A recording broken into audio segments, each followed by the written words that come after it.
संत माय बाप कृपावंत कायमी पतित कीर्तिवानु अवतार तुम्हा धराया कारण उद्धराया जन जड जीव वाढावया सुख भक्ती भाव धर्म कुळाचार नाम विठोबाचे तुका मने गुण चंदनाचे अंगी तैसे तुम्ही जगी संत जन अवतार तुम्हा धराया कारण उद्धराया जन जड जीव. चालू राहू.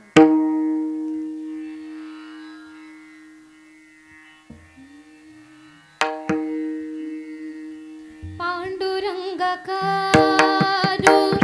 प्रथमा नमन पांडुरंगाकारू प्रथमा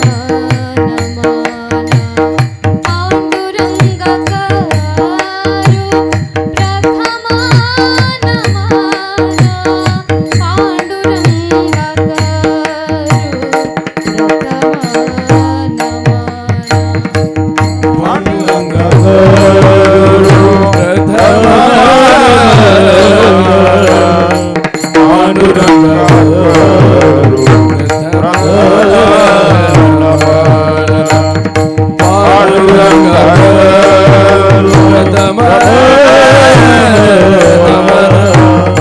पांडुरंगाकारू प्रथमा नमन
भजे पांडुरंगम पराब्रह्मलिंगम भजे पांडुरंगम नमामि शमीशान निर्वाणरूपं विभुं व्यापकं ब्रह्मवेदस्वरूपं निजं निर्गुणं निर्विकल्पं निरीहं चिदाकाशमाकाशवासं भजेहं.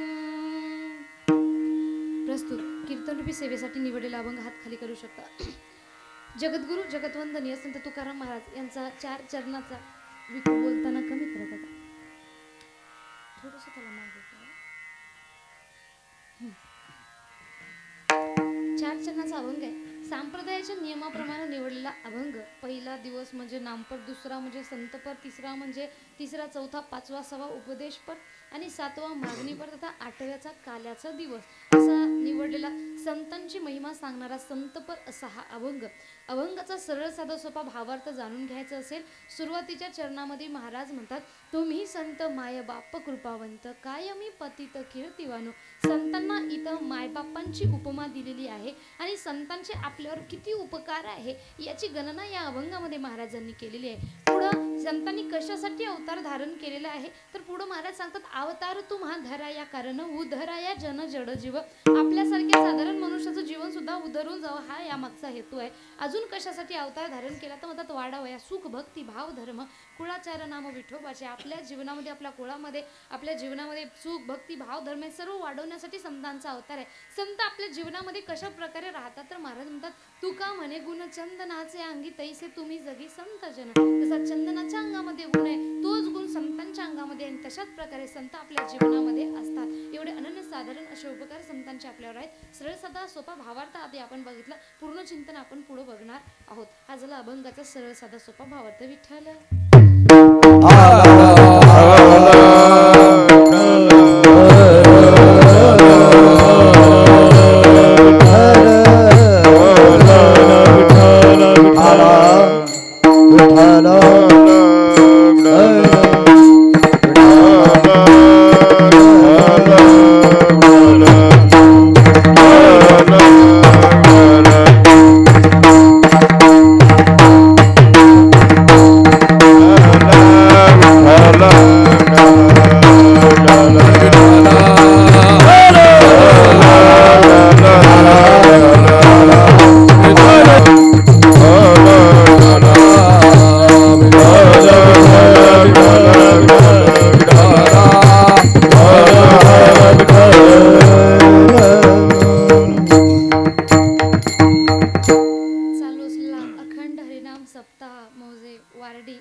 मनापासून धन्यवाद मानते.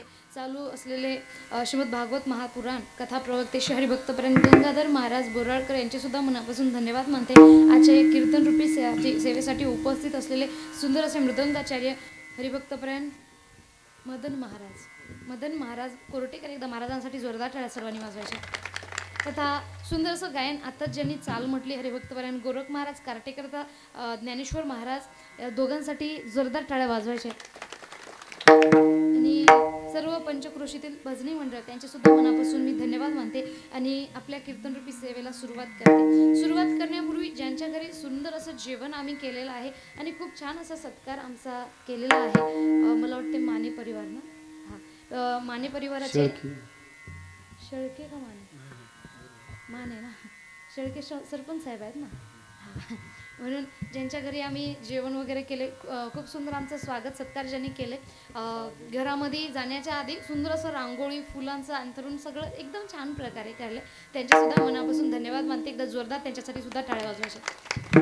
सर्वांचे मनापासून धन्यवाद मानते आणि उपस्थित सर्वांचे, आपले सुद्धा भक्तवर्गांचे, कुणी बाहेरगावून आले असतील, कुणी गावावरून आले असतील. मला सांगा, गावातले आहेत का बाहेरगावचे सुद्धा आहेत? काही बाहेरगावून कोण कोण आहेत हात वर करावर. क्या बऱ्यापैकी वर्ग बाहेर गावून, मला वाटतं जास्तीत जास्त युवा वर्गच बाहेर गावून आलेला आहे. सर्वांसाठी एकदा जोरदार टाळ्या वाजवायच्या. एकदा सर्वांनी मिळून भजन करायचं. विठ्ठल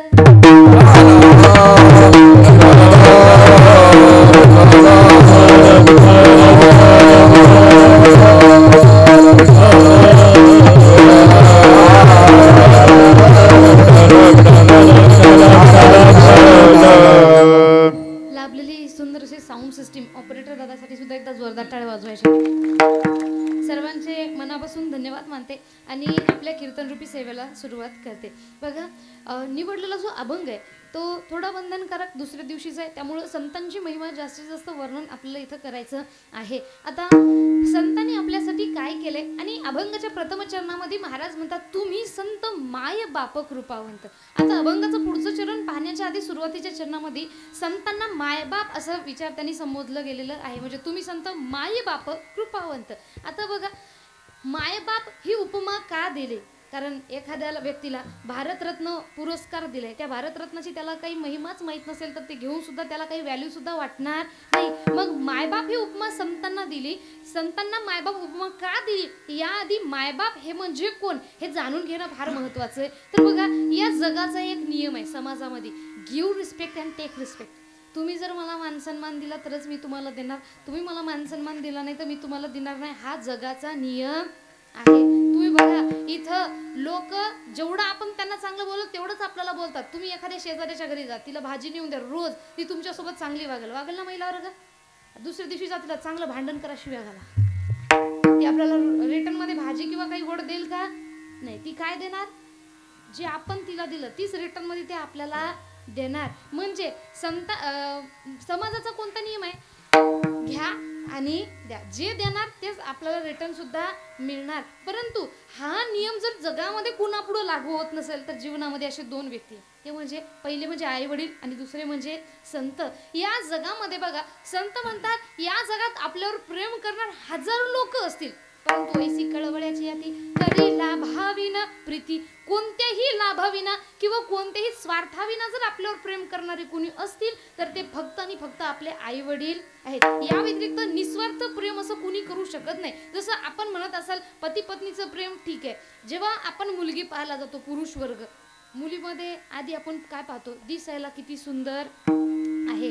आणि महिला वर्ग, जेव्हा आपण आपल्या मुलीसाठी मुलगा पाहायला जातो तेव्हा मुलामध्ये आधी कोणता गुण पाहतो, बँक बॅलन्स किती आहे. मुळात लग्न करताना दोघांमध्ये गुण कोणता पाहायला पाहिजे, मुलांनी पाहायला पाहिजे तिच्यामध्ये गुण कसे आहेत, आणि आपण मुलींनी त्यामध्ये गुण पाहायला पाहिजे हा निर्व्यसनी आहे का. एकदा 10-5 रुपये त्याच्याकडं कमी असले तर चालते, पण त्याच्याकडं कोणतं व्यसन नको. आणि वडिलोपार्जित कितीही पैसा असण्यापेक्षा स्वतःच्या भरोश्यावर थोडा जरी कमावत असेल तरी सुद्धा आपल्या मुलीला तो रिस्पेक्टचं जीवन जगू देऊ शकतो. म्हणून अशा प्रकारचा मुलगा आपल्यासाठी निवडायचा असतो. परंतु आजकाल वातावरण थोडं वेगळं आहे महाराज, बरं का. मी मागे एका ठिकाणी कथेला गेली होती आणि कथेला गेल्याच्या नंतर तिथं जे आम्हाला वाढणार होते, सुंदर स्वभाव त्यांचा, युवा वर्गांमध्येच होते, ताई ताई ताई ताई म्हणून बहिणीप्रमाणे फार प्रेम त्यांनी दिले. आणि त्यांनी सांगितले, ताई सध्याची परिस्थिती एवढी वाईट आलेली आहे मुलांवर, युवांवर एवढी वाईट आली. त्यांनी सांगितले मला जवळपास 30,000 रुपये मी महिन्याला कमावतोय, मुलगी पाहायला गेलोय. ज्या मुलीच्या घरी मी तिला पाहायला गेलोय तिनं दरवाजात बसवलं, कारण त्यांच्या घरात बसायला जागा नाही. अहो, त्यांच्यापेक्षा माझं घर कितीतरी पटीनं चांगलंय. आणि जेव्हा आम्ही तिथं गेलो आम्हाला दरवाजात खुर्चीवर बसवलं, ग्लास मध्ये पाणी असं आणलं की पाणी सुद्धा पिऊ येणार नाही, एवढी हालाकीची परिस्थिती. आणि जेव्हा विचारलं की बा तुमची मुलगी देणार का, त्यांनी सांगितले आम्हाला पहिला म्हणजे सरकारी नोकरीवाला पाहिजे, आणि दुसरा म्हणजे कमीत कमी 25-30 एकरवाला पाहिजे. आणि आम्ही म्हणले की बा तुमच्या घरात दारात बसायला जागा नाही आणि तुमच्या पण अपेक्षा एवढ्या साऱ्या. सांगण्याचं तात्पर्य काय महाराज, सध्या ते म्हणतात ना प्रत्येकाचे दिवस येतात आणि सध्या कुणाचे आलेले आहेत, मुलींचे. एक वेळ होता इकडे ना किती हुंडा देतो म्हणलं तरी लग्नच करायचे, एक मुलगा 100 मुली पाहायचा तरी सुद्धा नाही. आणि आता आली ते करा, अशा प्रकारचं वातावरण झालेलं आहे. पण एक गोष्ट नेहमी लक्षात ठेवा, वेळ त्यांच्यावर होती. मी तेव्हाही म्हटलं होतं की अहंकार करू नये, वेळ आपल्यावर आली तरी सुद्धा सांगते अहंकार करू नका. श्रीमंताच्या घरामध्ये आपण मुलगी दिली पण मुलीला रिस्पेक्ट नाही, मुलगी रोज रडते, काय फायदा आहे महाराज. माणसानं 2 घास का होईना झोपडीत असले तरी सुखानं खावे, अशा प्रकारचा जावई आपल्या मुलीसाठी आपण शोधायला पाहिजे. नुसतं पैशाला काय करायचंय, पैसा का खाऊ पिऊ शकतो का, अजिबात नाही. आमचं घर जॉईंट फॅमिली आहे, 3 ताईंचे लग्न झाले आमच्या, आणि तिन्ही हायफाय घरच्या कुणीही पाहिलं नाही. कारण आमचे आजोबा म्हणतात जास्त पैशाच्या वाल्यांच्या घरी मुली द्यायच्या नसतात. आपण गरीब आहे, आपल्याला जेवढं वाटते जेवढं झपावते तेवढंच द्यायचं असते. आणि महत्वाचा विषय म्हणजे की त्या मुलामध्ये पहिला विषय 2 निर्व्यसनी आहे का, दुसरा म्हणजे त्याच्यामध्ये गुण आहेत का, तिसरा म्हणजे वडिलोपार्जित जरी नसला तरी सगळं, एकदा वडिलोपार्जित सगळा व्यवसाय जाऊ शकतो, एकदा सगळं जाऊ शकते. परंतु स्वतःच्या अंगामध्ये असलेली कला हे कोणी चुकून आणि किंवा चोरून सुद्धा घेऊ शकत नाही. म्हणून गुण पाहायचे असतील तर कोणते पाहावं लागतात, चांगले गुण पाहायला पाहिजे. नुसतं तोंड पाहून फायदा नाही, नुसता पैसा पाहून सुद्धा फायदा होणार नाही. असो, आता बघा आपण म्हणत असाल पती पत्नीचं प्रेम, तर पती पत्नीचं प्रेम हे जन्मतापासून आहे का, अजिबात नाही. जेवढे काही महिला वर्ग आपण आहे, तुम्ही उद्यापासून घरात भाकरी बनवूच नका, जेवायला बनवायचं नाही, आपल्या नवऱ्याचं जेवढं प्रेम आपल्यावर आता आहे, आपण घर सांभाळलं नाही, काही सांभाळलं नाही, तर ते प्रेम तसं टिकून राहील का? नाही. आपल्याला सरळ म्हणतात, खाशील तर खाण्यात जा तुझ्या घरी, बरोबर ना? म्हणजे प्रेमामध्ये कुठंतरी स्वार्थ आला. आपल्या पत्नीला आपण पूर्ण पैसा कमावलाच नाही, काहीच आपल्याकडे पैसा शिल्लक राहिलेला नाही, अशा स्थितीमध्ये सुद्धा जर आपल्यासोबत खंबीरपणे उभी असेल तर तिला खरी पत्नी म्हणावं. आणि अशा प्रकारे जरी हे नातं झालं तरी सुद्धा, त्यानंतर हे नातं ठीक आहे, परंतु तरी सुद्धा कोणत्या ना कोणत्या तरी स्वार्थानं जुळलेलं हे नातं आहे. या जगात निस्वार्थ नातं कोणतं म्हटलं तर एक संतांचं, दुसरं म्हणजे आई आणि वडिलांचं. या दोघांव्यतिरिक्त आपल्या जीवनामध्ये आपल्यावर कोणी प्रेम करू शकत नाही. या जीवनामध्ये म्हणणारे भरपूर जरी असेल, मी त्यावर प्रेम करतो, I love you and miss you, किती म्हणणारे असू द्या, परंतु हल्लीचं प्रेम कसं झालंय, सात्विकता राहिलेली नाही. हल्लीचं प्रेम तुम्हाला ऐकल्यानंतर वाईट वाटेल, पण आजकालचं प्रेम हे ब्लूटूथ डिव्हाइस सारखे, एक डिस्कनेक्ट झालं का लगेच searching for a new device. आजकालची युवा मंडळ म्हणतात प्यार बार बार हो सकता है, लेकिन बेटा जो बार बार हो सकता है वो प्यार नाही हो सकता. तुम्ही कधी ऐकलंय का गोपींना श्रीकृष्णावर प्रेम झालं त्याच्यानंतर महादेवावर तरी झालं का? नाही. एक तर एकच. पार्वती मातेला महादेवावर प्रेम झालं त्याच्यानंतर दुसऱ्या कोणत्या देवावर झालं का? अजिबात नाही. एक तर एकच. संत मीराबाईने श्रीकृष्णावर प्रेम केलं त्याच्यानंतर चला श्रीकृष्ण भेटत नाही, आपण महादेवाकडे जाऊया असा विचार केला का?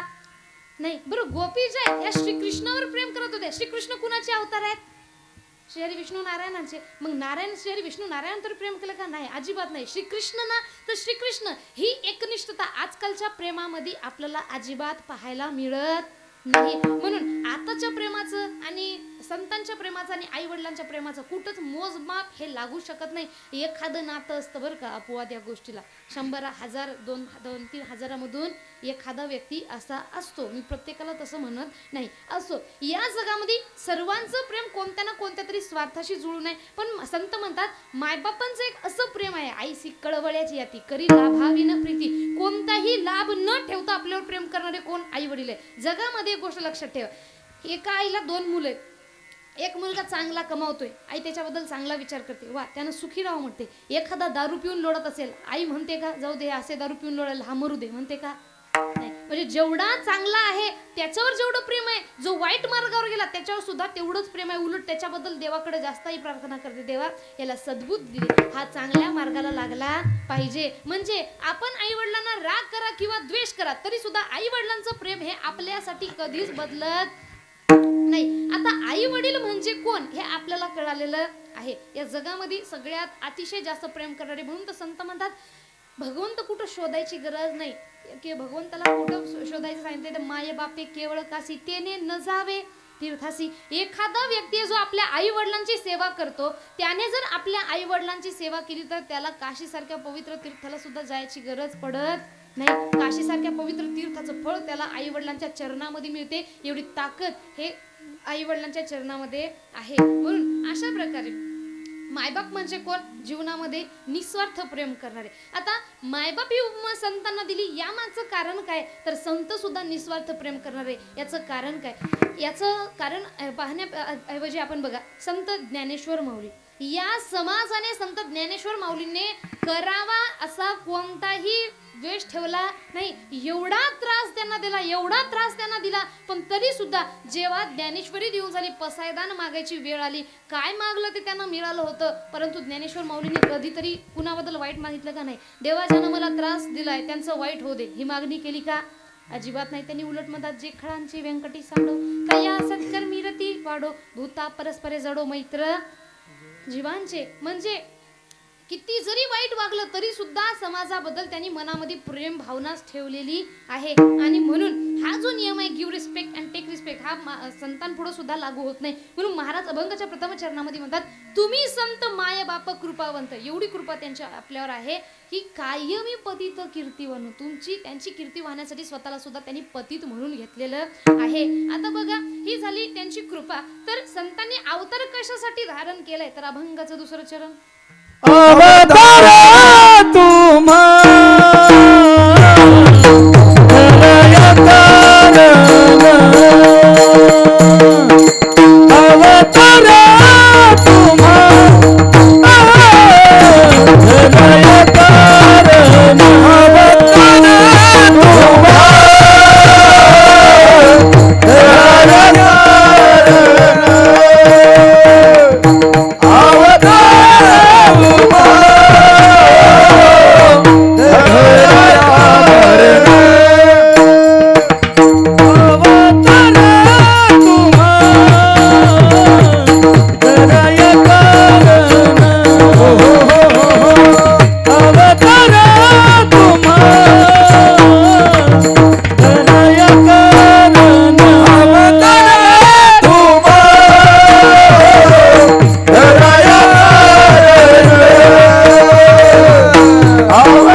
संत माये बाप कृपावंत कायमी पतित कीर्तिवानो. आता त्यांची काय कृपा आहे, कशासाठी त्यांनी अवतार धारण केला, तर अभंगाच्या दुसऱ्या चरणामध्ये त्यांनी सांगितले, अवतार तुम्हा धराया कारण उधराया जना जड जीव. आपल्यासारख्या साधारण मनुष्याचं जीवन उद्धरून जावं यासाठी संतांनी काय केलेलं आहे. सुरुवातीला त्यांनी आपल्या एका प्रश्नाचं आपल्याला उत्तर दिले. कोणता?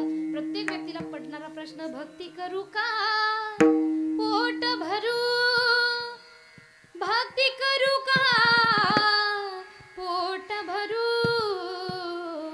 सांगा मी काय करू. हा प्रश्न जेव्हा मनुष्याला पडतोय आणि जीवनामध्ये आल्याच्या नंतर प्रत्येक जण म्हणतो भक्ती कर भक्ती कर, तेव्हा प्रत्येकाला वाटतंय भक्ती फार अवघड आहे. कारण आपण संतांनी सांगितलेली भक्ती वेगळी आहे बरं का. आपण जी करतो ती भक्तीच वेगळी आहे. संतांनी सांगितलेली भक्ती फारच सोपी आहे. आधी आपण आपल्या भक्तीचं एक उदाहरण पाहूया, नंतर संतांनी कोणती भक्ती सांगितली ती करूया. आपलं कसं झालंय, 7 दिवसाचे 7 वार 7 देवी देवतांना आपण देऊन टाकलेले आहेत. जो वार आला त्या देवाची भक्ती आपली सुरू. जसं सोमवार आला म्हणजे आपण काय करतोय, हे भोळ्या शंकरा, हे भोळ्या शंकरा, आवड तुला बेलाची, आवड तुला बेलाची, बेलीच्या पानाची, हे भोळ्या शंकरा, हे भोळ्या शंकरा, आवड तुला बेलाची, आवड तुला बेलाची, बेलाच्या पानाची, हे भोळ्या शंकरा.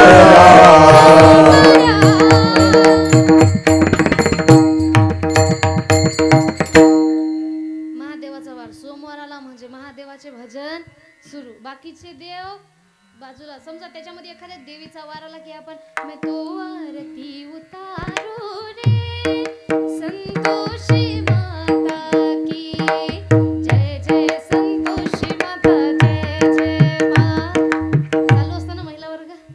हा समजा आता मधात जर संकष्ट चतुर्थी आली तर बाकीचे देव बाजूला, सगळ्या देवी सुद्धा बाजूला. तिथं आपलं सुरू होते, माझ्या गणानं घुंगरू हरवलं गौरीला गावलं, माझ्या गणानं घुंगरू हरवलं गौरीला गावलं, माझ्या गणानं घुंगरू हरवलं गौरीला गावलं, माझ्या गणानं घुंगरू हरवलं गौरीला गावलं. कुणाची भक्ती सुरू? शंकर चतुर्थी आली म्हणजे गणपती बाप्पाची. यामध्ये हनुमंतरायाचा वार आला म्हणजे की जो केसरी के लाल मेरा छोटा सा ये काम, की जो केसरी के लाल मेरा छोटा सा ये काम, मेरे राम जी से कह देना जय सिया राम, अपने राम जी से कह देना जय सिया राम, मैं राम संग जपता तुम्हारा सदा नाम, की जो केसरी के लाल मेरा छोटा सा ये काम, बजरंग बली की. मागचे तुम्ही जेवण नाही केलं का? म्हणजे लई ढिल्ला कारभार दिसायला तुमचा. माझ्या तोंडाला काय लागलं का? काय नाही ना, काय अडचण नाही ना? नाही, एकसारखं तुम्ही असं बघायला. मी नाशिकहून आली बरं का. म्हणजे सकाळी उठलो आम्ही, सकाळी जवळपास 1:30 वाजता निघलोय, नाशिकला गेलोय. सकाळी नाशिकचं कीर्तन करून इथं आलोय. याच्यासाठी का की तुम्ही माझ्याकडे असं टीम करून बघावं? नाही ना. थोडं चेहऱ्यावर आनंद ठेवा आणि डोळ्यामध्ये थोडीशी भाव, थोडासा प्रेम ठेवायला पाहिजे. विचार करा, तुम्ही माझ्या गावाकडे आले, मी माझ्या गावकऱ्यांना घेऊन तुमच्याकडे नुसतं टक्क बघलं, तुम्हाला चांगलं वाटेल का? नाही ना. मग काय करायचं, चेहऱ्यावर थोडासा आनंद ठेवायचा. फोडीली गौरी तैसा दिशे तोंडावरी, असं राहायचं नसतं. बघा, बरीच जण म्हणतात हसायला काय गेलंय, कोणी हसत राहतं, कुणी हसत नाही, हसायचं वय आहे ना. तुम्ही म्हणशाल असं कसं म्हणतात, जोपर्यंत दात आहे तोपर्यंत हसण्यात मजा आहे. हे पडल्याच्या नंतर हु हु करण्यात काही मजा नाही, बरोबर ना. तुम्ही बघा, जोपर्यंत दात आहेत, आता ज्यांचे दात आहे, जे युवा आहेत, हसतोय, सोशल मीडियाला जेव्हा फोटो अपलोड करतोय तेव्हा खाली कमेंट फार भारी करतात, your smile is so cute, तुमची स्माइल फार गोड आहे, बरोबर ना. आणि हेच जेव्हा दात पडून जातात, हीच लोक आपल्याला काय म्हणतात, गपकर नुसता थुक्का उडायला हसायला. म्हणून हसण्याचं एक वय आहे, त्या काळामध्ये हसून घ्यायला पाहिजे. टेन्शन ते घरी ठेवून यायचं, इकडं घेऊन यायचं नाही सगळं दरवाजा लावायचा त्या टेन्शनला आताच कोंडून टाकायचं सोबत घेऊन यायचं नाही. सांगा विषय काय चालू होता आपला? शनिवार. क्या बात आहे, वा वा, जोरदार टाळे इकडं. तुम्ही आरामात बसा, काही टेन्शन नाही आपल्याला, नाही का? विचारलेल्या प्रश्नाची हो किंवा नाही मध्ये उत्तर देत चालायची. देणार ना? हे मान हलवू नका. मान हलवण्याचं काम कुणाचं असतं? हा, नंदी बैलाचं. क्या बात. हा, ते तुम्ही शपथ घेतली का गप्प राहण्याची? ते बोलतात तुम्ही शांत राहणार आहे का? तुम्हाला तुमच्या चप्पलची शपथ आहे म्हणा. बोलायचे. कुठे चप्पल हो? घेऊन बसले का काय? बाहेर ठेवली ना? हां ठीक आहे. तुम्हाला तुमच्या चप्पलची शपथ आहे, तुम्हाला तुमच्या लाडक्या बहीण योजनेच्या अकाउंटची शपथ आहे. हां, विचारलेल्या प्रश्नाची हो किंवा नाही मध्ये उत्तर द्यायची, माना हलवायच्या नाही. सांगा आता, तुम्ही शांत, तुम्ही सांगा काय झालं होतं आपलं? शनिवार. वा वा, क्या बात आहे. असं शेवटपर्यंत बोला म्हणजे झालं. शनिवार आला म्हणजे आपली मारुती रायाची भक्ती सुरू. कुठं कुठं मंगळवार करतात. जो वार आला त्या देवाची भक्ती सुरू. आता यामध्ये कुलदैवत खंडोबाचा वार आला म्हणजे आपली भक्ती. कसा कसा हा देव येडा झाला, पहा कशी नवलाई, शिव अवतारी तुझी पार्वती अन तीच ही बानूबाई. देवाधिपती कशी हरली त्याची मती, एक मनात इच्छा होती कधी होईल अर्धांगीर त्या खंडोबाची कारभारीन, झाली बानू धनगरीन, खंडोबाची कारभारीन, झाली बानू धनगरीन, खंडोबाची कारभारीन, झाली बानू धनगरीन, कारभारीन, झाली बानू धनगरीन.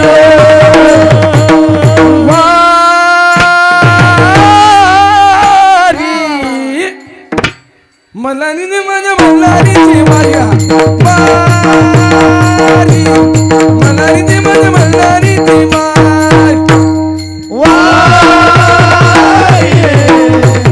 मल्हारीची वारी, मल्हारीची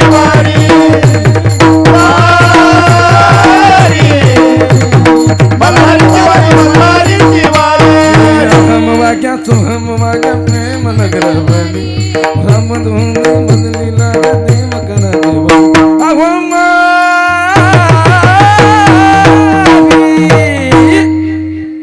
मलारी माझ्या मल्हारीची वारी, हा वारी मलारी दे माझ्या मल्हारीची वारी वारी वारी मल्हारीची वारी, मल्हारीची वारी, मल्हारीची वारी.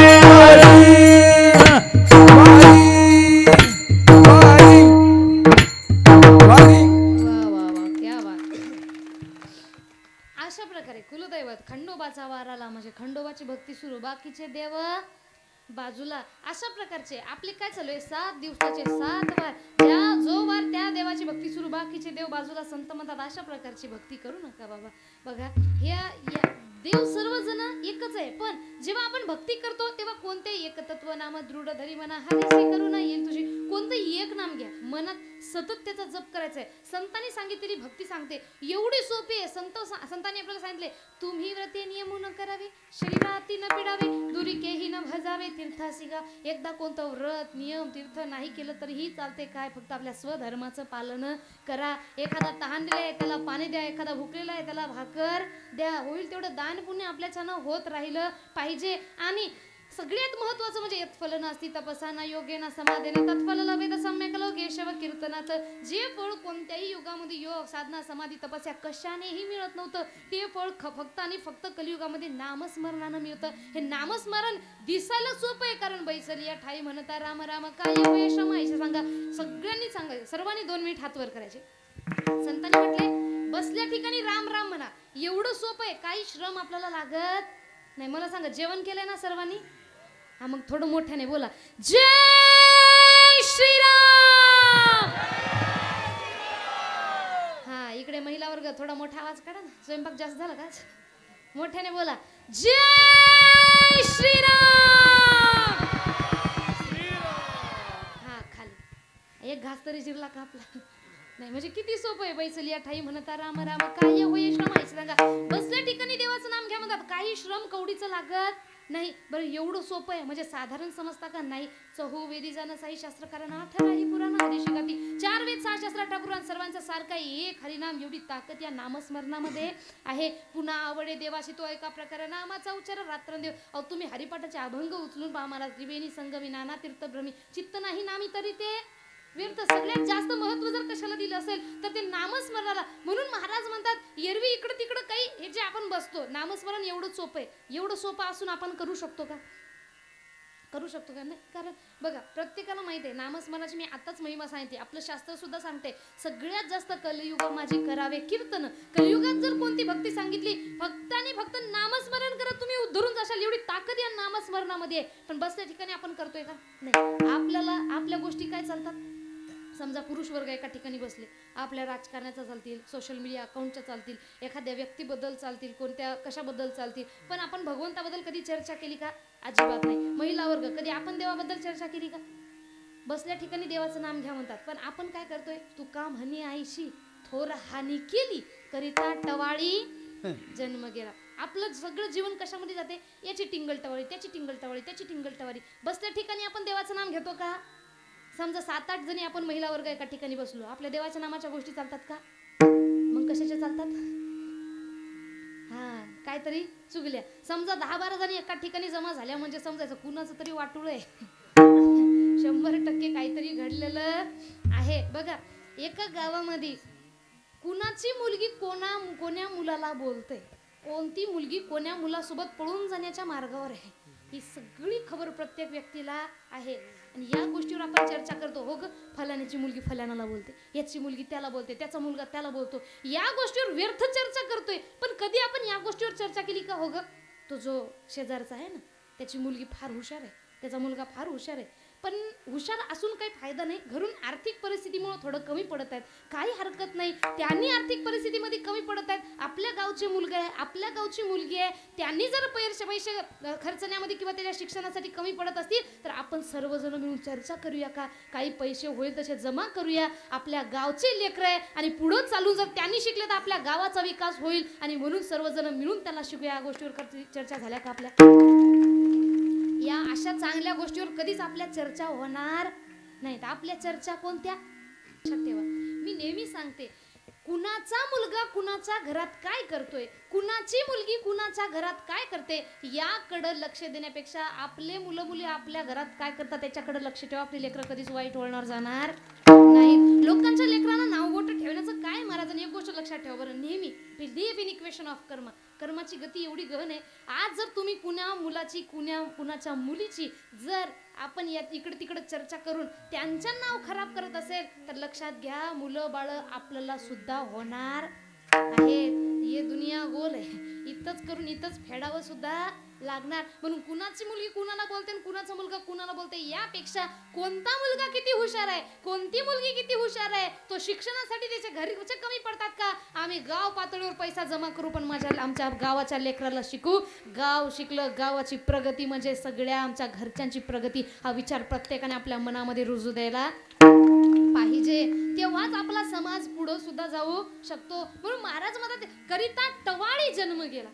याचा त्याच्या टिंगल टवाळ्या करण्यापेक्षा बसल्या ठिकाणी नामस्मरण करा. किती सोपे. बैसलिया ठाई म्हणता राम राम काय होय श्रम आयुष्य सांगा. काहीही श्रम आपल्याला लागत नाही. आणि ही भक्ती कोणती आहे? संतांनी सांगितलेली भक्ती. उद्धराया जन जड जीव. आपल्यासारख्या जडजीवाचा सुद्धा उद्धार व्हावा यासाठी महाराज म्हणतात. कारण आपल्यासारख्यांचं कसं झालंय आपल्याला संसार सोडू वाटत नाही. मग महाराज म्हणतात संसारी असावे आसोनी नसावे भजन करावे बेळवा. अहो न लगती सायास जावे वनांतरा सुखे तो घरा नारायण. काही सहन करायची गरज नाही, वनांतराला जायची गरज नाही, संसार सोडायची गरज नाही. घर बसल्या ठाईचं बैसोनी करा एकचित आवडी अनंत आळवावा. मंत्र सुद्धा दिला रामकृष्ण हरी विठ्ठल केशवा. मंत्र हा जपावा सर्व काळ, मंत्र हा जपावा सर्व काळ.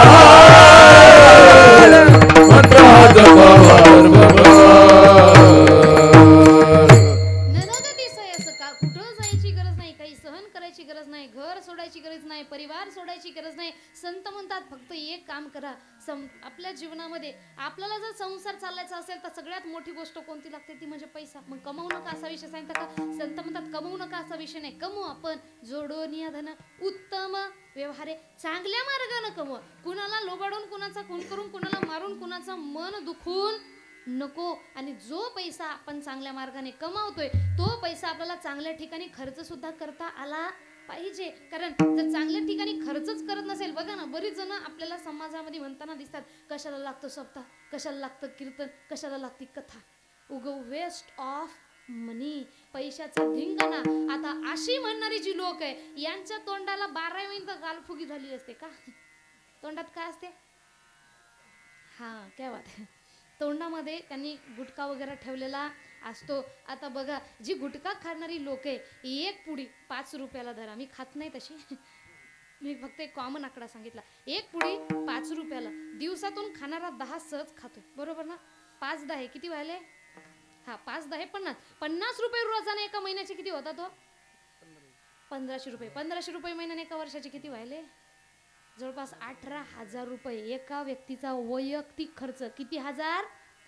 18,000 रुपये एका व्यक्तीचा वैयक्तिक खर्च आहे. बरं समजा एखाद्या दिवशी पुडी खिशात राहिली, बायकोनं धुवून टाकली, तो खर्च वेगळा. मित्र गोत्र आले त्यांना खाऊ घातलं, तो खर्च वेगळा. आणि 18,000 20,000 हजार रुपये खर्च करून ती लोक इथे येऊन ज्ञान देतात. कशाला लागतो सप्ताह? वेस्ट ऑफ मनी आहे, पैशाचा धिंगाणा आहे. 18,000 हजार रुपये एक व्यक्ती सप्ताहामध्ये देतोय का? नाही. अहो 1 2 3 1 2 1 2 हजार जरी सर्वांनी मिळून जमा केले तरी चांगला मोठा सप्ताह आपण सर्वजण साजरा करू शकतो. पण तरी सुद्धा बाकीचे लोक म्हणतात नाही नाही नाही, कुठं दारू पिण्यामध्ये खर्च केला तरी चालेल, गुटखा खाण्यात खर्च केला तरी चालेल, आपल्या बाया आणून नाचवायच्या याच्यात खर्च केला तरी चालेल, कोणत्याही वाईट गोष्टीमध्ये खर्च केला तरी चालेल, पण आपली संस्कृती टिकेल अशा गोष्टीमध्ये खर्च केला की आपल्या लोकांची डोके दुखायला लागतात. तुम्ही बघा ना, आपण बऱ्याचशा युवा वर्ग आताच्या पिक्चर मध्ये पाहिलं असेल की दूध महादेवावर टाकण्यापेक्षा तुम्ही गरीबाला का दान देत नाही. तुम्ही जर कधी लक्ष दिलं असेल तर हे ज्ञान देणारे जे लोक आहे यांच्या पायामध्ये चप्पल सुद्धा 5-5 हजाराची असते, खिशामध्ये मोबाईल 1.5-1.5 लाखाचा आहे, एक पॉकेट दूध कितीचं आलो? 10-12-15 रुपयाचं, जास्तीत जास्त 20 रुपयाचं, बरोबर ना? 20 रुपयाचं दूध जेव्हा आपण महादेवावर टाकतो तेव्हा लोक म्हणतात ते पैसे तिकडं फालतू खर्च करण्यापेक्षा तुम्ही एखाद्या गरीबाला दान का देत नाही. मी म्हणते 1.5-1.5 लाखाचे मोबाईल घेण्यापेक्षा 30-40 हजाराचा मोबाईल चांगला आहे, तो घ्यायचा, बाकीचे वरचे पैसे गरीबाला दान द्या ना. इथं कुणाला गरीब दिसत नाही. 5-5 6-6 हजाराची चप्पल घेण्यापेक्षा 500 रुपयाची चप्पल चांगली येते ती तुम्ही घाला, बाकीचे पैसे गरीबाला द्या ना. इथं कुणाला गरीब दिसणार नाही. हातामध्ये 3-3 4-4 हजाराच्या घड्याळ घालण्यापेक्षा 200-300ची घड्याळ चांगली येते, 500 पर्यंत घड्याळ चांगली येते, ती 500ची घड्याळ हातामध्ये घालायची, बाकीचे पैसे गरीबाला द्या ना. इथं कुणाला गरीब दिसणार नाही. आपली संस्कृती आली म्हणजे गरीब उतू आल्यासारखे लोकांना दिसायला लागतात. म्हणून अशा प्रकारे संत म्हणतात कमावू नका असा विषय नाही, पण चांगल्या मार्गाने कमवा आणि चांगल्या ठिकाणी खर्च सुद्धा करता आला पाहिजे. आज जवळपास अखंड महाराष्ट्रामध्ये आपल्या सगळ्या भागामध्ये अतिवृष्टी झाली. तुमच्या भागातलं मला माहित नाही, झाली का नाही? झाली ना. आता प्रत्येकाच्या भागामध्ये झाली. आपण इथं बऱ्याच पैकी शेतकरी वर्ग आहो. आता तुमची भक्ती खरी कशावरून तुम्हाला सांगते. जवळपास एखाद्या बिझनेसमॅनला एखादा जर घाटा झाला तर तो बिझनेसमॅन म्हणतो इथून काही दिवस फालतू काही इन्व्हेस्टमेंट नको, जे पाहिजे तिथंच इन्व्हेस्ट करायचंय, बाकी कोणत्याही गोष्टीमध्ये नको. परंतु दरवर्षी आपण आपलं बियाणं शेतामध्ये टाकतो, कधी काय होईल काही सांगता येत नाही. यावर्षी अतिवृष्टी झाली, पुण्या वर्षी कोरडा दुष्काळ पडतो, कधी ओला दुष्काळ पडतो. एवढी अतिवृष्टी होऊन सुद्धा सर्व गावकऱ्यांनी जाऊ दे देवानंच पाऊस पाडला, मग यावर्षी देवाचा सप्ताह करायचा नाही असा जर विचार केला असता तर हा झाला होता तुमचा स्वार्थ. परंतु भगवंत म्हणतात याला सुख देऊन बघतो, हा मला विसरतो का? नाही विसरला, ठीक आहे, हा आता माझ्या बरोबरीला आलेला आहे, भक्त बनायच्या काबिल झालाय, याला दुःख देऊन बघूया, हा मला विसरतो का? दुःखही दिलं पण तरी सुद्धा आपण त्यांना विसरलो नाही तर त्या वेळेला आपण त्या भगवंताचे प्रिय होऊ शकतो. आणि हेच तुम्ही केले. एवढा मोठा दुष्काळ सर्व महाराष्ट्रावर पडलेला असताना तरी सुद्धा एवढा मोठा छोटंसं गाव आहे पण एका मोठ्या गावाला सुद्धा लाजवेल असा सप्ताह आपण सर्व गावकरी मंडळीने मिळून साजरा केलेला आहे. एवढा दुष्काळग्रस्त भागामधून असून सुद्धा. आणि हीच झाली खरी भक्ती. संत म्हणतात इथं आल्याच्या नंतर धन दौलत पैसा कमवू नका असा विषय नाही. पहिला विषय कमवा, पण ते चांगल्या ठिकाणी खर्च सुद्धा करता आला पाहिजे. आणि इथं कमवलेलं जर वर न्यायचं असेल, बरेच जण म्हणतात इथं कमवलं तर वर नेता येत नाही. मी म्हणते मी सांगते ते करा, तुम्हाला नेता येईल. कसं? इथं बरेच युवा मंडळ आहे. मला सांगा, आपल्या भारत देशाचं चलन काय? इंडियन करन्सी रुपये आहे, बरोबर? आता हे भारताचे 500 रुपये घेऊन जर तुम्हाला अमेरिकेत पाठवलं तर ते कागदाच्या तुकड्याशिवाय दुसरं काय आहे का? नाही का? कारण तिथली करन्सी काय? डॉलर, बरोबर? मग आपल्याला जर आपले पैसे अमेरिकेमध्ये चालवायचे असेल तर काय करावं लागेल? First we have to change our currency. आपल्याला आपली करन्सी बदलावं लागेल. जी रुपयामध्ये आहे तिला डॉलरमध्ये कन्वर्ट करावं लागेल. म्हणजे आपण जर आपला रुपया अमेरिकेत गेल्यावर डॉलरमध्ये कन्वर्ट केला तर ते पैसे आपण तिथं सुद्धा खर्च करू शकतो. नाही कन्वर्ट केला तर आपल्याला खर्चता येणार नाही. हाही तलाब ते कागदाशिवाय दुसरा तुकडा काही नाही. मग अशा प्रकारे जसं एखाद्या देशाची, जसं आपल्या देशाची रुपया चलन आहे, एखाद्या देशाचं डॉलर आहे, कुणाचं युरोज आहे, कुणाचं येन आहे, वेगवेगळ्या देशाचं वेगवेगळं चलन आहे. तशा प्रकारे वरचं जे चलन आहे ते सुद्धा वेगळं आहे. वरच्या चलनाचं नाव आहे पुण्य, आणि ते चलन कशानं मिळतं? ते दानानं. मग इथं जे आपण पैसा कमावतोय हा कमावू नका असा विषय नाही. अहो बरेच जण म्हणतात 10,000 रुपये महिना कमावतोय, समाधान का? नका म्हणू. तुम्ही काय करा, 10 नाही, 1-1, 2-2, 3-3, 4-4 लाख आपल्या घरच्यांना कोणत्याही प्रकारची अडचण झाली नाही पाहिजे एवढा पैसा कमवा. पण त्या पैशाचं थोडा तरी दान धर्मामध्ये आणि आपल्या संस्कृतीसाठी, आपला धर्म जपण्यासाठी आपला थोडा तरी वाटा असायला पाहिजे. तरच त्या पैशाला महत्त्व नाही, नाहीतर त्या पैशाला काही महत्त्व येत नाही. कधी कुणाच्या दान होत असेल तर दान करा. अन्नदान होत आहे, अन्नदान करा. भुकेलेला अन्न द्या, ताणलेला पाणी द्या. ज्यांना वस्त्र नाही त्यांना वस्त्रदान करा. वाढदिवसाला केक कापून जे आपण एरवी पार्ट्या करतोय, याला दारू दे, त्याला दारू दे, त्याला हे कर. एखाद्या वेळेस कधी वृद्धाश्रमाला भेट द्या, कधी एखाद्या अनाथ आश्रमाला भेट द्या. आपल्याकडून एखाद्या विद्यार्थ्याला मदत करा. एखादा होत असेल, सक्षम असेल तर एखादा विद्यार्थी आपण दत्तक घ्यायचा की बाबा तुलाच शिक्षणाचा पैसा लागेल, तो होईल तिथपर्यंत मी अर्धा तरी का होईना पुरवणार. एवढं जर दान आपण केलं तर हे दान पुण्य आपल्याला वर सुद्धा कामाला येतं. इथला पैसा आपण त्या हिशोबामध्ये वर सुद्धा नेऊ शकतो करन्सी चेंज केल्याच्या नंतर. आणि जर असं आपण करत नसेल तर महाराज म्हणतात कितीही कमवा, तू म्हणशील घरदार हे इथंच राहील सारा, मेल्यावरती आपलं घर गावाच्या बाहेर.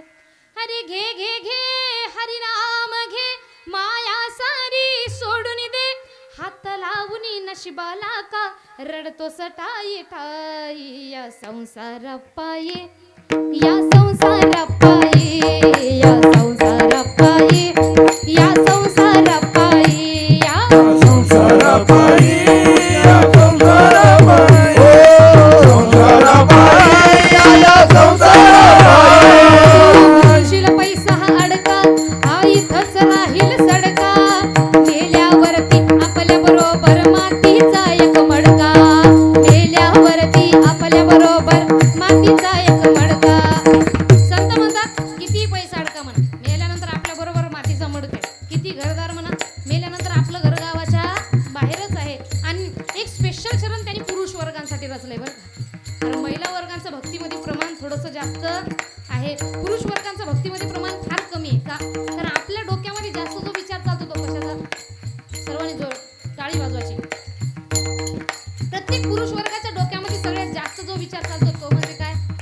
माझा पैसा, माझं घर, माझं दार, माझे वावर, माझी पावर, माझी बायको, माझे लेकरं, माझे सून, माझा नातू, माझा पंतू, सगळ्या कुळाची आपण इकडे चिंता करत बसतो. संत म्हणतात बाबा तू म्हणशील बायको पोर ही तुझ्या मागची चोर, अरे मेल्यावरती खापर फोडतील तुझ्याच माथ्यावर, मेल्यावरती खापर फोडतील तुझ्याच माथ्यावर, मेल्यावरती खापर फोडतील तुझ्याच माथ्यावर. हो घे घे घे हरिनाम घे, माया सारी सोडून दे, हात लावून नशिबाला का रडतो सटाई ठाई. या संसारा पायी, या संसारा पायी, या संसार पायी, या संसार पायी, या संसार पायी, संसार पायी. आणि महाराज म्हणतात इथं कमावणार तू एकटं नाही. जर तुला वाटत असेल मी दान करणार नाही, तर दान केलं नाही तर जेवढं कमावलं ते इथंच राहील. पण कमावून जर दान करत असेल तर तरी हा पैसा इथंही कामी येतो आणि दान केलेलं पुण्य आपल्याला वर सुद्धा कामी येणार. म्हणून महाराज म्हणतात अभिमान करू नको. येताना घेऊन आलास काय, जाताना घेऊन जाशील काय. नको अभिमान करू भल्या मानसा, नको अभिमान करू भल्या मानसा. नको अभिमान करू भल्या मानसा, नको अभिमान करू भल्या मानसा. ही तुझी धन दौलत शेतीवाडी ही बंगलावाडी, शेतीवाडी ही बंगलावाडी. सारे राहील येथे तुझ्या आवडीची मोटार गाडी, तुझ्या आवडीची मोटार गाडी. धनलोभी दुनियेचा, धनलोभी दुनियेचा नको बरबाद करू भल्या मानसा, नको अभिमान करू भल्या मानसा. नको अभिमान करू भल्या मानसा, नको अभिमान करू भल्या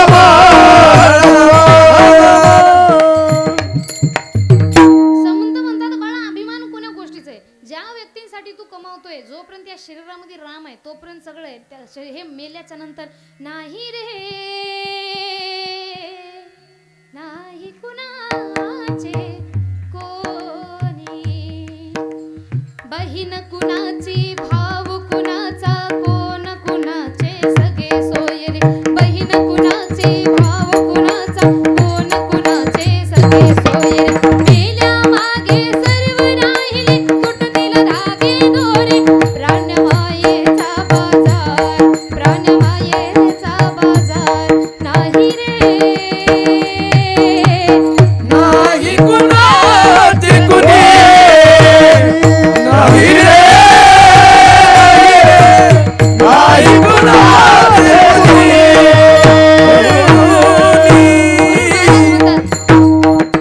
एवढं सांगितलं. आता तरी ऐका. पहिला विषय भक्तीसाठी. संसार सोडायचा गरज नाही, पैसा कमवू नका असं सुद्धा नाही. मी तर नेहमी सांगते, एका मुलाने किती पैसा कमवावा याचं जर गणित असेल तर फक्त एवढं करा की लग्न झाल्याच्या नंतर आपल्या प्रेग्नंट पत्नीला बसमध्ये जायची गरज पडली नाही पाहिजे. आणि आपल्या आई वडिलांना सुद्धा कुणाच्या पुढं हात पसरवायची गरज पडली नाही पाहिजे. आपल्या आई वडिलांचे आपल्यावर एवढे उपकार आहेत, मग त्यांच्या उपकाराची परतफेड आपल्याला कशानुसार करायची की चार चौघामध्ये जेव्हा आपलं नाव निघल तेव्हा आपल्या बाप्पाची कॉलर टाईट झाली पाहिजे. एवढे उपकार आपल्या बाप्पाकडून आपण करायला पाहिजे. आणि म्हणून महाराज म्हणतात आता तरी ऐका, भक्ती मार्गासाठी संसार सोडायची गरज नाही, काही सोडायची गरज नाही. तुम्ही संसारात राहा, धन कमवा, पैसा कमवा, पण दान पुण्य करा, नामस्मरण करत राहा. आणि एवढं सांगू जर एखादा ऐकतच नसेल, तो जर म्हणत असेल नाही मी पाहिजे, मी होतो तसंच वागणार, तर संत म्हणतात हे जरी ना ऐकालं तरी दुसरा येईल. हे जरी ना ऐकालं, हे जरी नाही कळलं तरी दुसरा येईल. हे जरी नाही कळलं, हे जरी ना ऐकालं तरी दुसरा येईल. हे जरी ना ऐकालं, हे जरी नाही कळलं तरी दुसरा येईल. हे जरी नाही कळलं, सरते शेवटिया हळ बांधून नेईल. सरते शेवटी बाबा, सरती शेवटी बा हळ बांधून नेईल. सरती शेवटी बा ओ एका जनार्दनी आमचे काय बाजाईद, जनार्दनी आमचे काय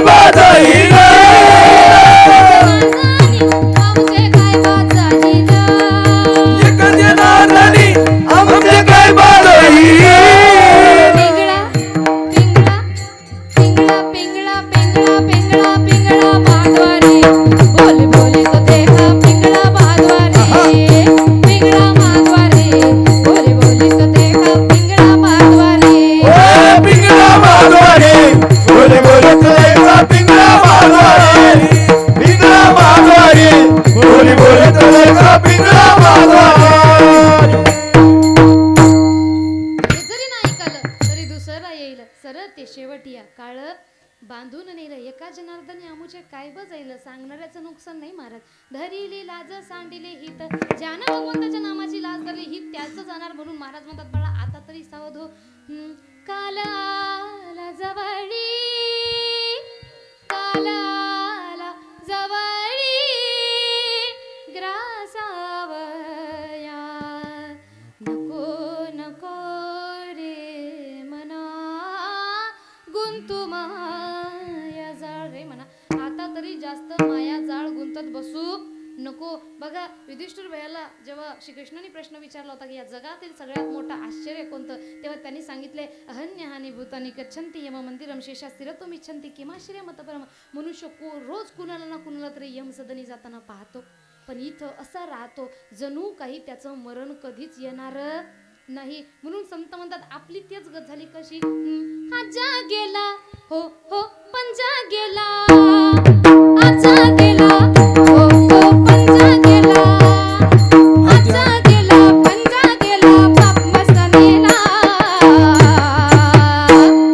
देखत देखत नातू पंतू तोही तसा झाला, देखत देखत नातू पंतू तोही तसा झाला.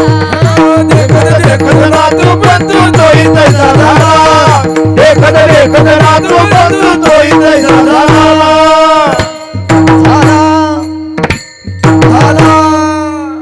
प्रत्येकाला इथं आपण जाताना पाहिलेलं आहे, पण तरी सुद्धा आपण आपल्यामध्ये जर सुधार करून घेत नसेल. बघा संतांनी, मी पुनश्च एकदा रिपीट करत आहे, संसार सोडायची गरज नाही.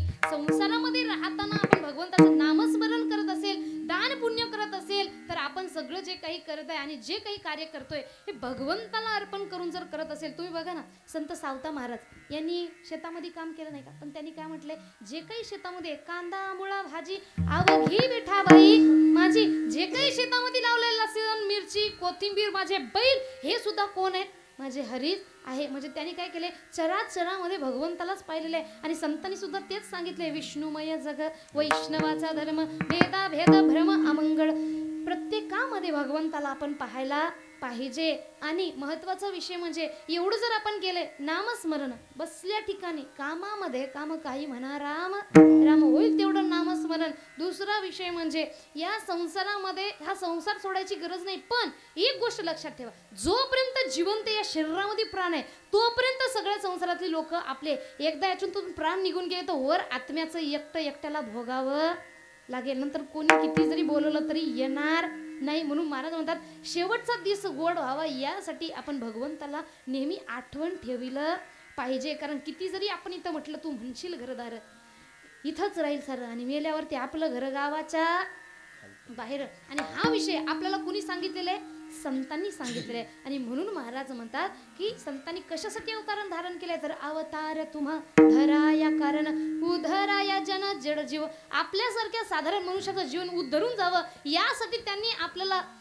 जसं आपल्या संविधानामध्ये सेक्शन आहे त्याचे सबसेक्शन आहे वाचण्यासाठी कित्येक सारे आहे, तशा प्रकारे हे नाही तर ते कर बाळा, ते नाही तर ते कर बाळा, ते नाही तर ते कर बाळा, एवढे सारे भक्तीचे मार्ग ते पण फार सोपे आणि सुलभ केलेले आहेत. बघा बाकीच्या युगांमध्ये आपल्या शास्त्रामध्ये वर्णन आहे की विचार मात्राने जरी, समजा तुम्ही तिथे बसून आहे, मी तुमच्याबद्दल विचार जरी केला, हा व्यक्ती फारच घाण आहे तरी सुद्धा त्याचं पाप लागत होतं.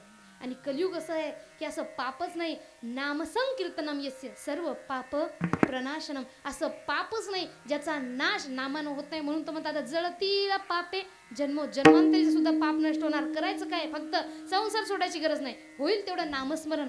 पैसा कमवू नका असा विषय नाही, चांगल्या मार्गाने कमवा आणि चांगल्या ठिकाणी दान धर्म करून आपला खर्च सुद्धा करता आला पाहिजे. हा विषय कुणी सांगितला, संतांनी. म्हणून म्हणतात संतांनी कशासाठी अवतारण धारण केलंय, आपल्या सारख्यांचं जीवन सुद्धा उद्धराया जन जड जीव, आपल्या सारख्यांचं जीवन उद्धरून जावं यासाठी. अजून संतांनी अवतार कशासाठी धारण केलंय, तर म्हणतात वाढावया सुख भक्ती भाव आणि धर्म कुळाचार नाव विठवाचे. आपल्या जीवनामध्ये सुख वाढवण्यासाठी. आता बघा इथं प्रत्येक जण आपण संसारामध्ये राहतो, पण संसारात राहून सुखी आहे का? इथं मला सांगा लग्न कुणा कुणा झालं, सरपंच साहेब नाही, बाकीचे बालब्रह्मचारी आहे का? इकडे लग्नाला दुसरं काय म्हणतात का, व्याह विवाह लगीन लग्न मॅरेज शादी झाली काय माय, झाली का? तुम्ही हात वर करणं गेले, भांगामध्ये कुंकू दिसायले, ते माझ्या नावाचं लावलंय का? हा, आता तू यांच्याकडे पाहून फायदाच नाही. तुमचं झालं का नाही ओळखू शकतो कसं? भांगात कुंकू, पायात जोडवं, गळ्यात मंगळसूत्र. त्यांचं ओळखण्यासाठी काय आहे का? भांगात कुंकू आहे, ना गळ्यात मंगळसूत्र आहे, ना पायात जोडी नाही. एका पुरुषाचं लग्न झालं का नाही ओळखण्यासाठी काही एक आयडेंटिटी कार्ड तर द्यायला पाहिजे होतं का नाही? झालं बा लग्न. एका कीर्तनामध्ये मी असं म्हटलं होतं, एका व्यक्तीनं मला उभं राहून सांगितलं होतं, ताई पुरुषाचं लग्न झालं का नाही ओळखणं फार सोपं आहे. म्हटलं कसं काय? नाही त्याच्या तोंडाकडे बघायचं. म्हटलं मग टेन्शनमध्ये दिसलं म्हणजे 100% झालं. अशा प्रकारे इथं बरं ठीक आहे, जो लग्न झालेले आपण सुखी आहे का? नाही, कारण संसाराचा नियम काय? संसार दुःख मूळ. हा दुःखाचं मूळ काय? तर संसार इथं सांगितलेलं आहे. अजून बरं, जे बिना लग्नाचे ते तरी सुखी आहे का? नाही. पण दोघांमध्ये भ्रम आहे. ज्यांचं लग्न झालं त्यांना वाटतं बिना लग्नाचा सुखी आहे, आणि ज्यांचं लग्न नाही झालं त्यांना वाटतं लग्न झाल्याच्या नंतर सुख आहे. तुम्ही बघा ना, ज्यांचं लग्न नाही झालं ते रोज देवाकडे प्रार्थना करायला, माझं कधी होते, माझं कधी होते, माझं कधी होते. ते रोज देव स्वप्नात गाणी म्हणतात, यंदा यावं माझं नाव. रोज स्वप्नात गाणी. एकदा का लग्न झालं तो व्यक्ती जमिनीवर चालत. नवीन नवीन संसार आहे तोपर्यंत संसारात फार सुख असतं. ते म्हणतात ना, नवी नवी नवरी तवा शौरी वाणी लाज, आता झाली चिल्ल पिलो कोंबडी सारखी झुंज, आता फुगडी फु फुबाई फु फुगडी फु दमलस काय माझ्या गोविंद. अशा प्रकारे नवीन नवीन लग्न झालं का तो जमिनीवर चालत नाही, ते सोबत जेवणार, सोबत खाणार, सोबत पिणार. अशा प्रकारे तो म्हणतो, आज मैं ऊपर आसमान नीचे, आज मैं आगे जमाना है पीछे. आणि जसं लग्नाला 1-1.5 वर्ष झालं, चिल्ली पिली झाली, हे गाणं बदलतो. हे गाणे काय म्हणतात मग? ये क्या हुआ, कैसे हुआ, क्यों हुआ. एक व्यक्ती म्हणे, ताई मला माझ्या पत्नीसाठी एक गाणं म्हणायचं. म्हटलं काय? जीवनावर आधारित आहे. म्हटलं कसं काय, कोणतं गाणं? ते म्हणे, अहो बाहुली सारखी दिसणारी बायको कधी बाहुबली झाली पत्ता लागत नाही. क्या से क्या हो गए देखते देखते. म्हणून संसारामध्ये संत म्हणतात सुख वाढवण्यासाठी. पण आपण सुखी नाहीचं कारण काय? संत म्हणतात संसारामध्ये सुख आपल्याला मिळू शकतं का? मिळू शकतं, पण संतांनी सांगितलं त्याप्रमाणे वागत असेल तर आपण सुख कुठं शोधतोय? संसारामध्ये. पण संत म्हणतात, तुका म्हणे दया सुखा काय येऊ नये, राहे समाधान चित्ताची. माझ्याकडं काय नाही यापेक्षा, माझ्याकडं काय आहे यापेक्षा माझ्याकडं काय नाही याचा विचार आपण जास्त करतोय बरं का. बघा, ज्या व्यक्तीकडं पाय नाही त्याला वाटते देवानं मला पाय दिले असते तर किती चांगलं होतं. ज्या व्यक्तीकडे पाय आहेत त्याला वाटते मला सायकल असती तर किती मस्त होतं.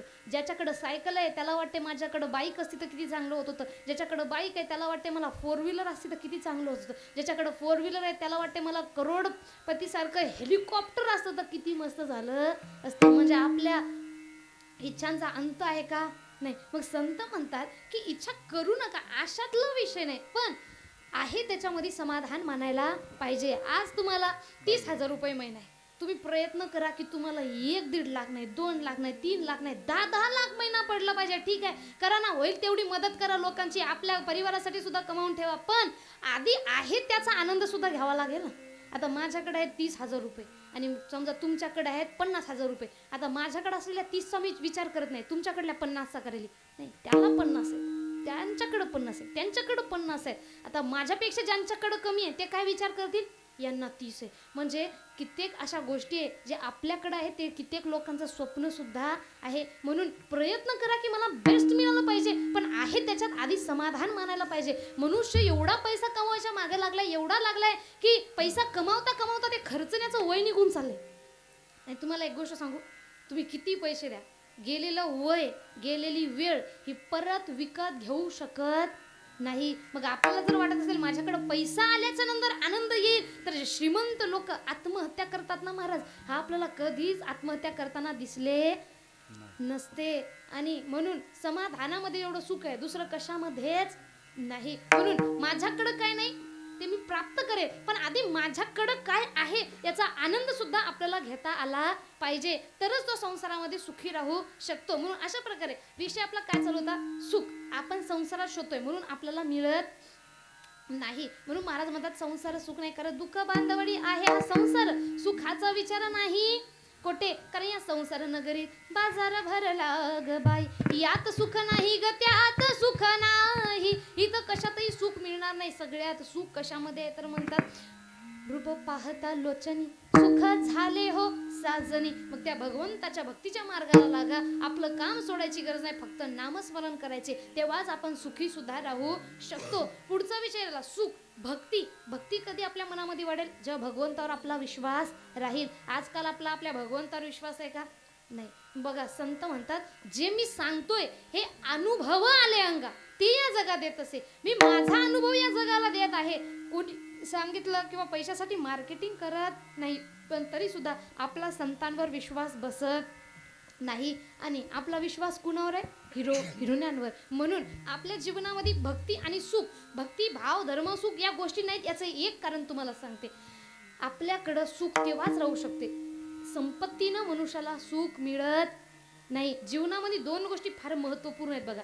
पहिली म्हणजे संतती आणि दुसरी म्हणजे संपत्ती. पण संपत्ती कमावता कमावता आपण आपली संतती गमावता कामा नये. आजकाल मनुष्य संपत्ती कमावण्यासाठी एवढा बिझी झालाय की संततीकडे त्याचं दुर्लक्ष होत आहे. आणि जेव्हा लेकरं बाळा मग मोठी होतात, त्यांनी वाईट मार्गावर जातात, तेव्हा मायबाप वर्ग म्हणतात देवा तू माझ्यासोबत काय केलं? संत म्हणतात वाहिला उद्वेग दुःखाची केवळ भोग नेते फळ संचिताचे. आपलं कसं आहे महाराज, कार्य झाले वाईट आणि अपेक्षा करतो ते म्हणतात ना काम है बुरे बुरे और तुम स्वर्ग जाने की बात करते हो.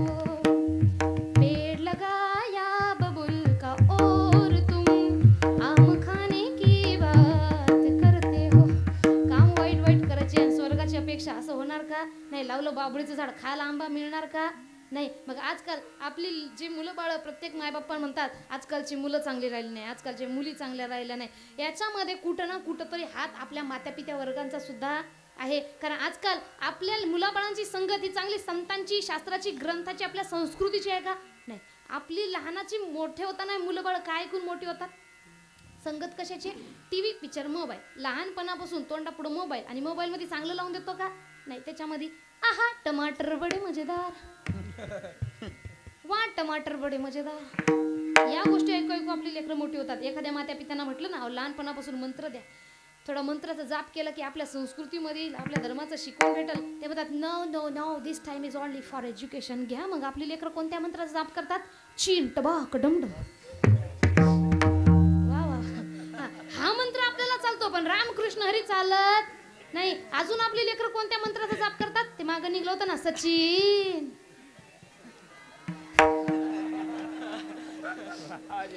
रस प्यायला ये म्हणलं मग. या गोष्टीचा जाप आपली लेकरं करतात. अजून कोणता? आप्पाचा इशे लई, आप्पाकडं क्रेडिटचं, आप्पाचं घरात नाही आणि आप्पाचा बाहेर लई, आणि आजच्या अभंगाचं प्रथम चरण काय? पुढं पाठ माग सपाट. आता याच्यात चूक कुणाची आहे? त्या लहान लेकरांची आहे का? शिकवणाऱ्या आई बाप्पांचे. मोबाईल बघा त्यांच्या समोर, देत त्यांना मोबाईल खेळायला. चांगलं कधी देणार नाही. आमच्या घरी छोटासा माझा भाऊ, आम्ही एकत्र कुटुंब आहे. सगळ्यात लहान भावांचा जो मुलगा आहे 3.5 वर्षाचा आहे. आता मुलं मोबाईल मागतात, आणि बघा परिवर्तन हा संसाराचा नियम आहे. तुम्ही देऊ नका अशातला विषय नाही, पण तू जर मोबाईल मागितला ना, तो काय म्हणतो? दीदी तू म्हणाली ना ते कोणतं मागे एक गवळण फेमस झाली होती बघा, कोणती? रडू नको बाळा. रडू नको बाळा. हा दीदी नडू बाळा नावून दे ना म्हणते, दीदी ननबा माऊली नावून दे ना म्हणते.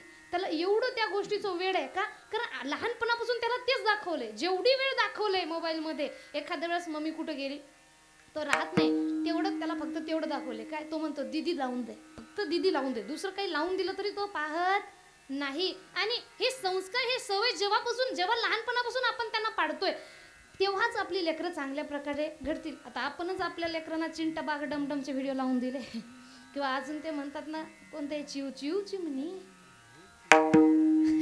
हा बघ आणलाय मग त्याचा दाना, अशा प्रकारच्या गोष्टी. आता ही तरी कविता झाली. ते चिंट बघ डमडम काय होतं कुणालाही माहीत नाही. मग नको ते विषय शिकवण्यापेक्षा आपल्या मुलाबाळांना आपण चांगल्या गोष्टी शिकवायला पाहिजे, तेव्हाच आपली मुलं-बाळं चांगल्या मार्गावर जातील. मला सांगा, आपण मुलाबाळांना शिक्षण देतोय वेस्टर्न कल्चरचे, आणि त्यांच्याकडून अपेक्षा करतोय कुणाची? श्रवण बाळासारखी.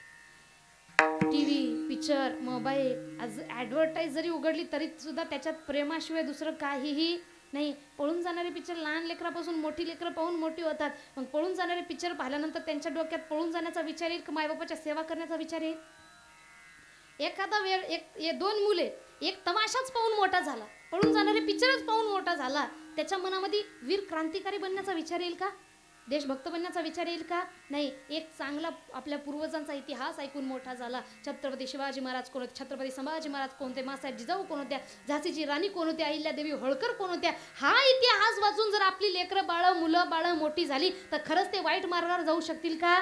अजिबात नाही. पण आपल्या लेकरांना आपला इतिहास सुद्धा माहित नाही. किती खंताची गोष्ट आहे महाराज. आज आपल्या मुलाबाळांना कोणत्याही प्रकारचा आपला इतिहास माहित नाही, पण वेस्टर्न कल्चरच्या सगळ्या गोष्टी त्यांना माहीत आहेत. हे लहान लहान लेकरं यांना कळतंय गर्लफ्रेंड बॉयफ्रेंड म्हणजे काय.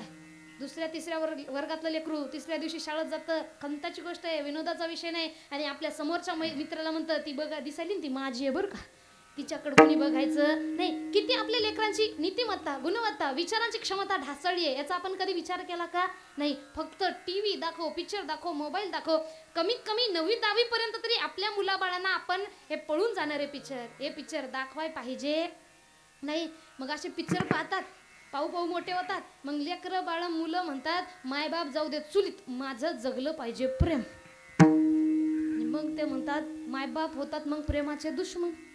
आम्हाला प्रेम विवाह पटत नाही. शिकवणार कोणी, दाखवणार कोणी? आपणच. मग आपल्या मुलाबाळांनी वाईट मार्गावर जाऊ नये असं जर वाटत असेल, आपल्या घराघरामध्ये छत्रपती शिवाजी महाराज घडतील असं वाटत असेल, घराघरामध्ये आपला इतिहास सारखा एक जरी मावळा घडावा असं वाटत असेल, तर आपल्या लहानापासून तर मोठ्या मुलाला आपल्या पूर्वजांचा इतिहास ऐकून आपण मोठं करायला पाहिजे. तुम्ही बघा ना, आज मुलगा कसं पाहिजे म्हणा, छत्रपती शिवाजी महाराजांसारखा पाहिजे म्हणतात. छत्रपती शिवाजी महाराज घडले, पण कारण काय?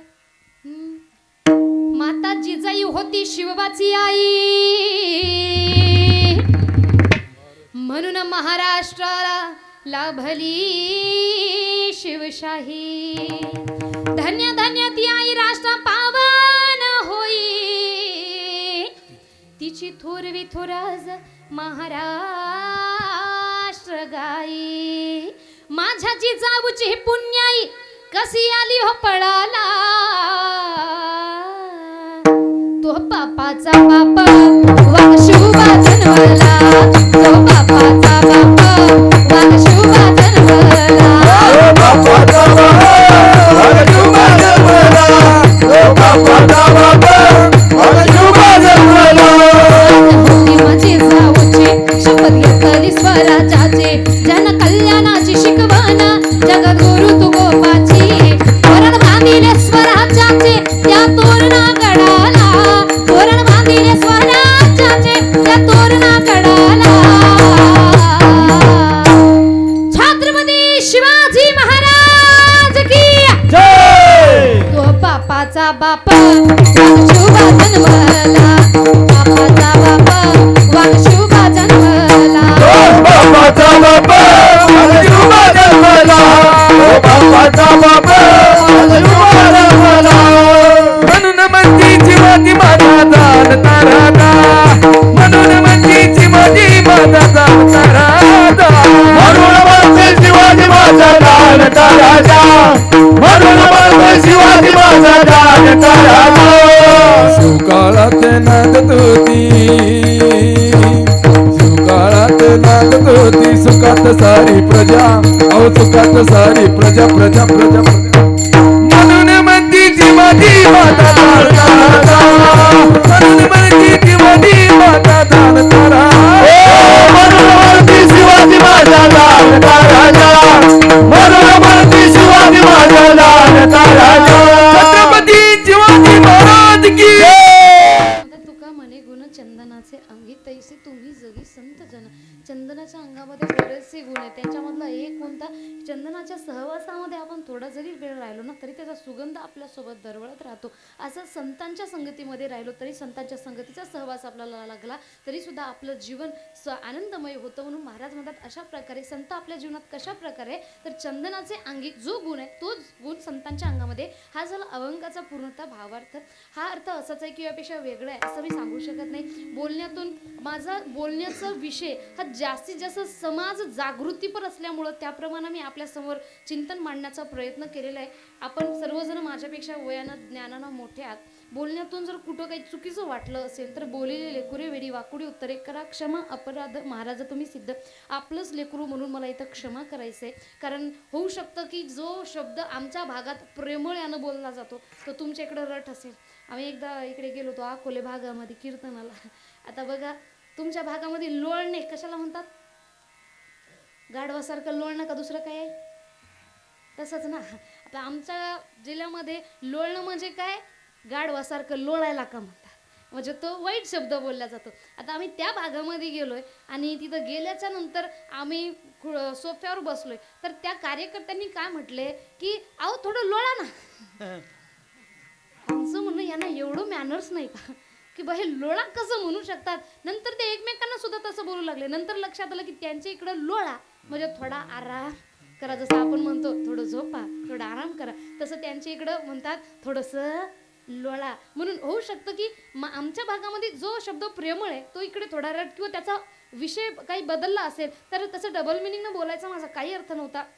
जे मला अर्थ समोर मांडायचा होता महत्त्वाचं म्हणजे तुम्हाला जरी थोडं ऐकताना वाईट वाटलं असलं तरी ही सध्याची काळाची गरज आहे आणि म्हणून अशा प्रकारे मी चिंतन आपल्यासमोर मांडलेलं आहे. कारण बघा आपल्या देशाचं भविष्य जर कोणी असेल तर हा युवा आहे, येणारा युवा आणि आता असलेला युवा. म्हणून जास्तीत जास्त फोकस जर आपण कुणावर करायला पाहिजे तर त्यांच्यावरच करायला पाहिजे. कारण इथून येणारी युवा पिढी जशी घडेल त्याच वाटेनं आपल्या देशाची प्रगती सुद्धा जाईल. म्हणून जोपर्यंत आपल्या देशातला युवा चांगला होणार नाही तोपर्यंत आपल्या देशाची प्रगती होऊ शकत नाही. मला आनंद वाटला कीर्तनामध्ये एवढे सारे जण आलेले आहेत, सर्वजण भक्त आहेत, सर्वजण आपल्या धर्माबद्दल जागृत आहे. जेवढे काही युवा मुलं मुली आहेत त्यांच्या आई वडिलांसाठी आणि त्यांच्यासाठी जोरदार एकदा टाळ्या वाजवायच्या.